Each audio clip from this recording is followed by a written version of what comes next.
2017년 식중독의 발생 현황을 장소별로 살펴보았을 때에 보면은 음식점하고 학교, 환자 수, 이거는 발생 건수입니다. 발생 건수.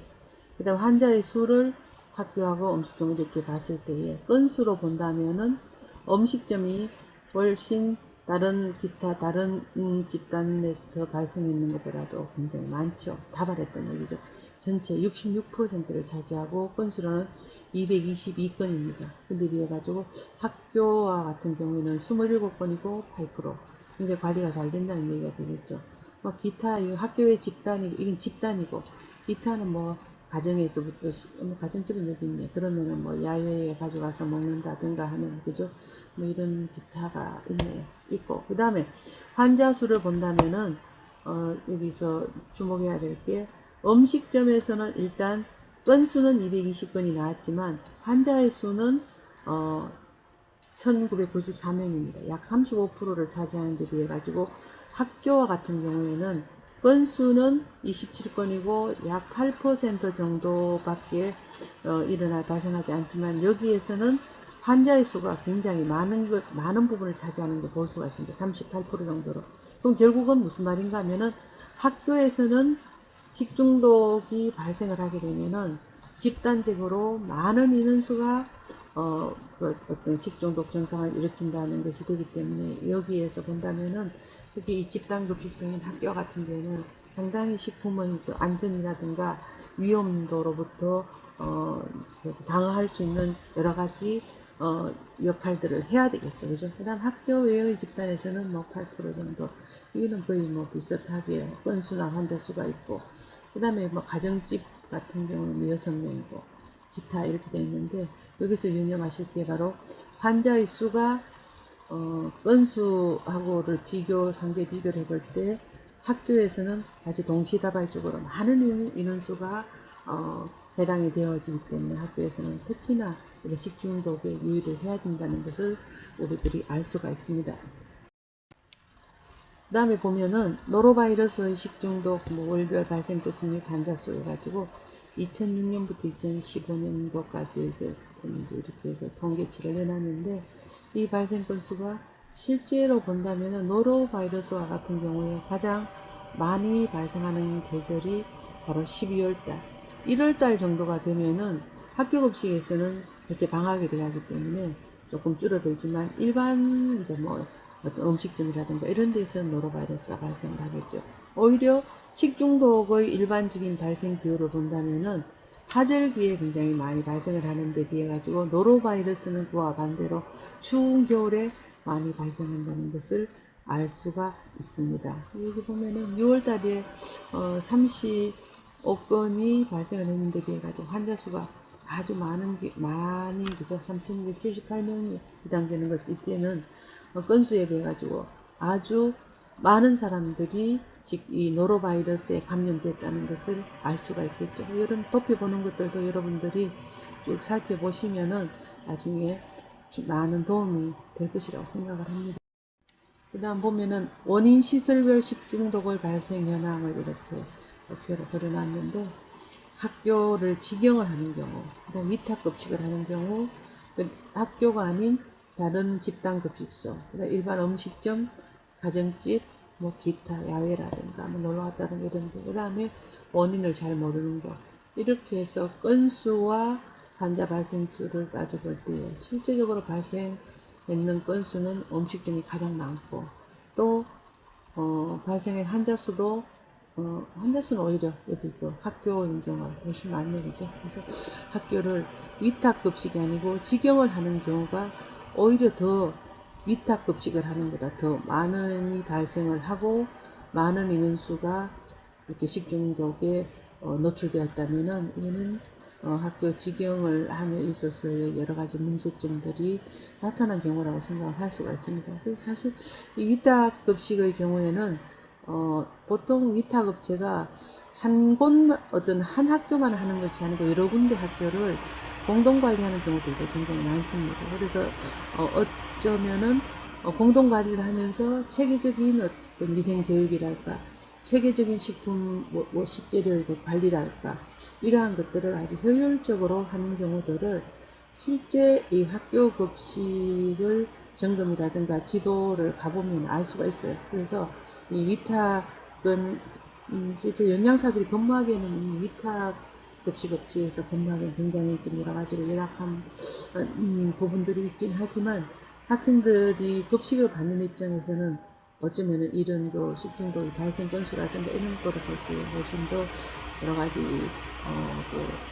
좋은 점이라기보다는 여러 가지 가지고 있는 장점과 같은 게 많다고 볼 수가 있겠는 거죠. 일단은 전체적으로 볼 적에 음식점이 가장 식중독 발생 건수가 많고 환자 수도 많다는 것을 여러분들이 아셔야 될 필요가 있습니다. 그래서 이 음식점에 대한 요즘은 그 음식점에 대한 어떤 그 평가를 위생 점수를 이렇게 나누어서 식약처에서 관리를 합니다. 그래서 그러한 음식점 관리를 하면서 가지고 영양사라든가 또 뭐 소비자 단체라든가 또 아니면은 뭐 건설등 업체라든가 이런 데서 이렇게 아예 가서 평가를 하고 또 식약처에서도 같이 평가를 나와서 하다 보니까 음식점에 대한 위생 수준이 상당히 올라가긴 하지만 그래도 음식점이 이제 생각 음식점 등급제입니다. 등급제와 같은 것들을 실시함으로 해서 이 음식점에 대한 어떤 위생 수칙, 위생적인 어떤 그 평가 이런 것들이 상당히 이제 개선되었다고 볼 수가 있습니다. 이거 원인 시설별 식중독 발생 현황에 대해서 여러분들이 보셔.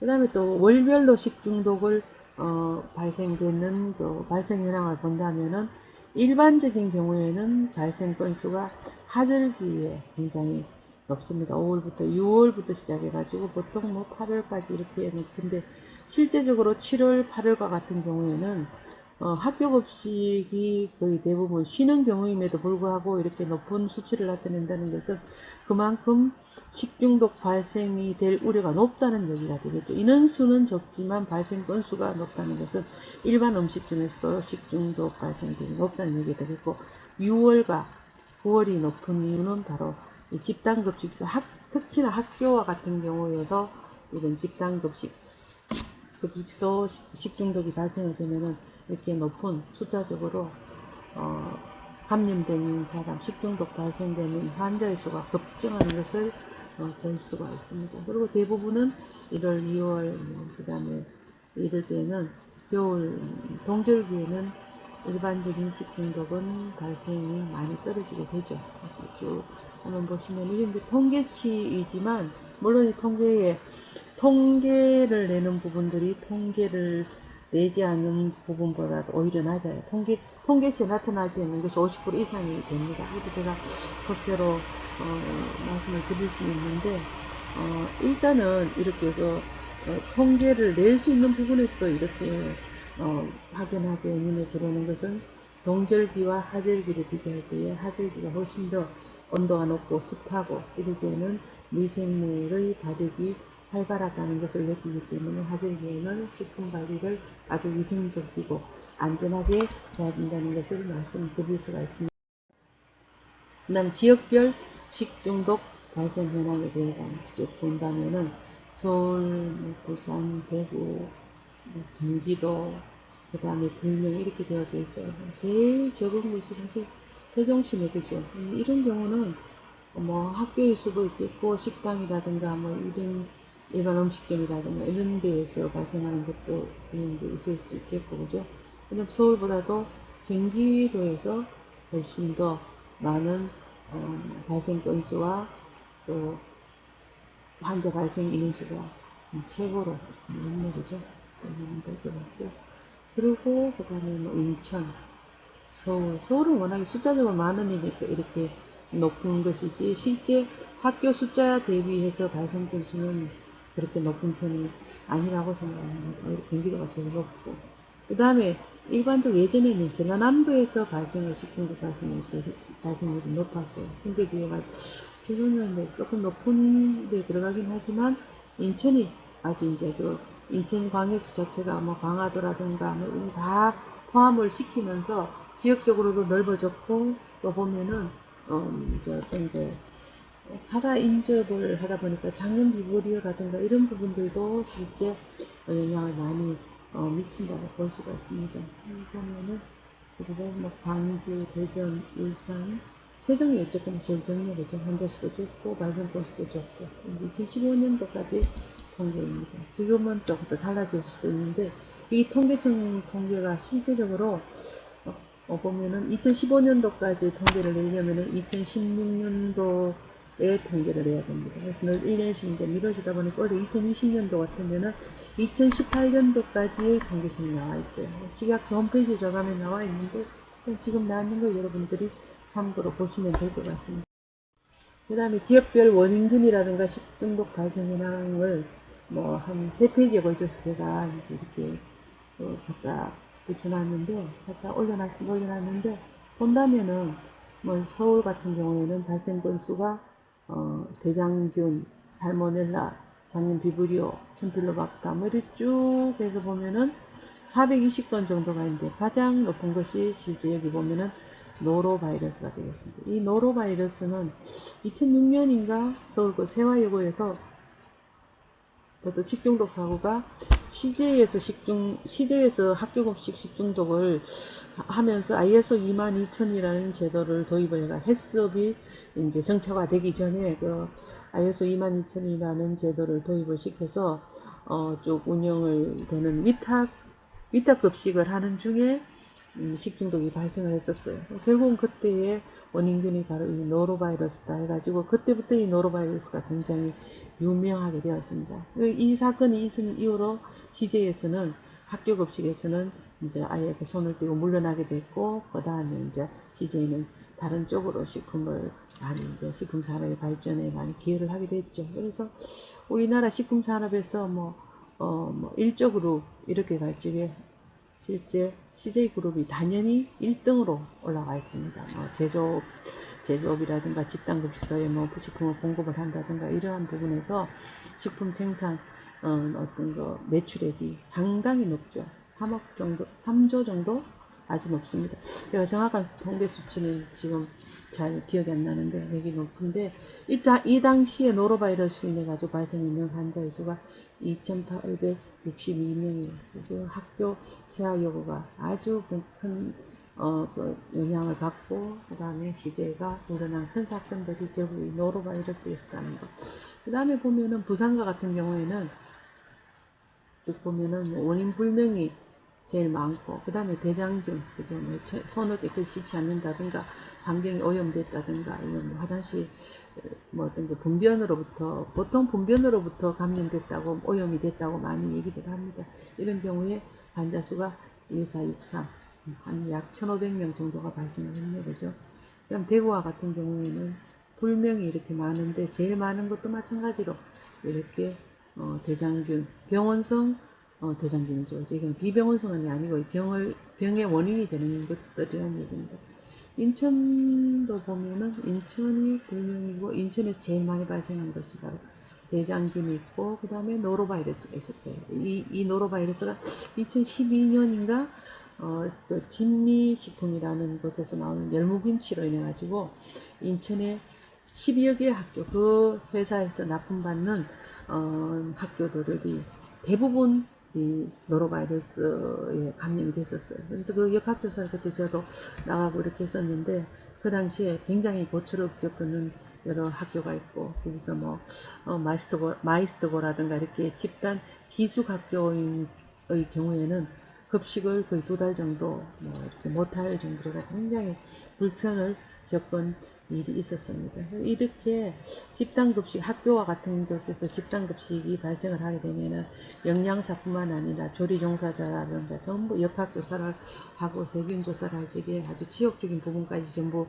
조사를 하기 때문에 영양소로서는 굉장히 좀 페널티를 받는 게 중요한 게 아니고 수치감을 느낀다고 그래요. 이런 경우에는 그 당시에 그 진미 열무김치가 원인이 되었다. 한번 이렇게 김치는 가열하지 않는 비가열 식품이기 때문에 그냥 섭취를 하잖아요. 그렇기 때문에 상당히 마지막 헹굼을 하는 세척수에 염소 소독을 한다든가 또 아니면 아주 청결한 물을 사용을 해야 되는데 그 당시에 세척수가 지하수였고 지하수 자체에 여러 가지 오염원들이 유입되었었다 하는 그러한 발표가 있었어요. 근데 그 당시 원인은 바로 노로바이러스다. 이렇게 되면은 김치를 주로 영양사들은 이제 볶는다든가 익힌다든가 열을 가한다든가 하는 그런 김치를 꼭 주는 경우에 그렇게 많이 이제 식단을 바꿔버리는 경우들이 많이 있더라고요. 이렇게 되고 광주, 대전, 울산 이렇게 통계를 내어봤는데 그 다음 마찬가지로 쭉 나올 거예요. 여러분들이 한번 살펴보시면 될 것 같습니다. 그 다음에 이제 그러고 난 다음에 이제 이러한 그 식중독이 일어난다든가 하는 경우에는 그 지역별로 뭐 열 처리를 한다든가 약품 처리보다도 오존 처리라든가 또 아니면은 뭐 세척수, 소독수와 같은 것들을 아주 잘 어떤 뭐라 그럴까 기준에 맞게끔 사용을 해서 청결한다든가 정리정돈 뭐 청결 뭐 어떤 그다음에 세척 열처리 이런 것들을 많이 이제 하게 되고 그걸 지나서 이제 이런 어떤 식중독이 지나고 나면은 또 이 식품에 대해서 우리는 또 식품의 어떤 안전성 평가 같은 것들을 행하게 되는데 이런 식품의 안전성 평가, 식품의 갖춰야 될 이제 조건에서 사실 안전한 식품이라는 어떤 그러한 것들이 확보되어져야 되기 때문에 식품에 대해서는 또 안전성 평가를 하게 되어 있습니다. 어떤 식품을 먹었는데 안전하지 못한다든가 뭐 중독 증상을 일으킨다든가 이렇게 하면은 그 식품으로서의 가치를 잃어버리는 것이 되죠. 먹는 모든 음식물이라고 했는데 먹는다는 자체가 무조건 안전성이 확보되지 않는 것을 먹는다는 것을 의미하는지 아니기 때문에 그렇습니다. 식품의 안전성 평가에서 보면은 식품의 안전성을 확보하기 위해서는 인체에 위해를 일으킬 수 있는 요인을 제거를 하고 동시에 식품에 또 뭐 인체에 미치는 영향을 검토하는 독성 실험이 필요하다. 어떤 독성 실험인가 하면은 이제 이 독성 실험의 종류는 급성 독성 실험, 그 다음에 아급성 독성, 만성 독성 실험, 이 3대 독성 실험이 있습니다. 이 실험을 거쳐서 어떤 건강상의 위해를 주지 않는다면은 최대로 먹어도 어떤 작용을 하지 않고 또 하는 것하고 사람이 하루에 섭취할 수 있는 일일 섭취 허용량을 위해서 섭취하게끔 하는 것이 식품의 안전성 평가라고 할 수가 있습니다. 그래서 최대 무작용량이라는 것은 동물한테 아무런 영향을 주지 않고 투여할 수 있는 투여의 최대량이라고 보시면 될 것 같고 이러한 것들 경우에는 이제 실험하고자 하는 어떤 뭐 사료라든가 뭐 식품이라든가 이런 것들을 실험 동물이 잘 섭취할 수 있는 그런 조건들을 맞춰줘야 되겠죠, 그죠? 그래서 이런 사람이 하루 일일 섭취 허용량의 이제 값을 알아서 얼마만큼 어떤 식품을 먹었을 때 아무러한 해가 없다는 것을 알고 이제 섭취를 할 수 있게끔 만드는 것이죠, 그죠? 그다음에 이 식품 안전성의 평가는 좀 더 이제 전문적으로 나중에 나올 수 있을 것 같습니다. 그 다음에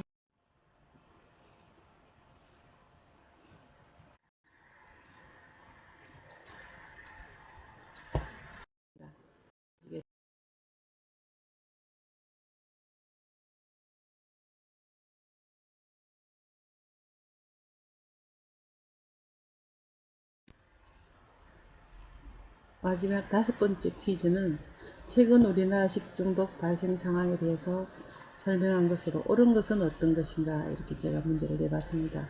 그래서 일반적으로 식중독 발생 건수는 하절기인 5월에서 9월이 많다. 그 다음에 노로바이러스가 원인이 된 식중독은 여름에 많이 발생한다. 제가 설명드렸죠. 식중독 발생 환자 수는 음식점이 단체 급식소보다도 많다. 네 번째는 최근 10년간 식중독 발생 건수와 환자 수가 증가하기 때문에 위생 상태가 나빠지고 있다. 주요 원인 식중독균은 황색포도상구균, 장염 비브리오균, 바셀러스 세로스균이다. 이렇게 예를 들어놨는데 이 중에서 여러분들이 아마 아주 쉽게 잘 찾을 수가 있을 것 같습니다. 일반적인 식중독 발생은 하절기인가 동절기인가. 노로바이러스 식중독은 여름에 많이 발생하는지 겨울에 많이 발생하는지에 대한 것을 제가 설명을 누누이 드린 걸로 알고 있습니다. 자, 그러면은 2강은 여기에서 마무리하도록 하겠습니다. 혹여라도 퀴즈를 풀다가 모르는 사항이라든가 또 여러분들이 정답을 맞히면은 저에게 메시지를 주시기 바랍니다. 감사합니다.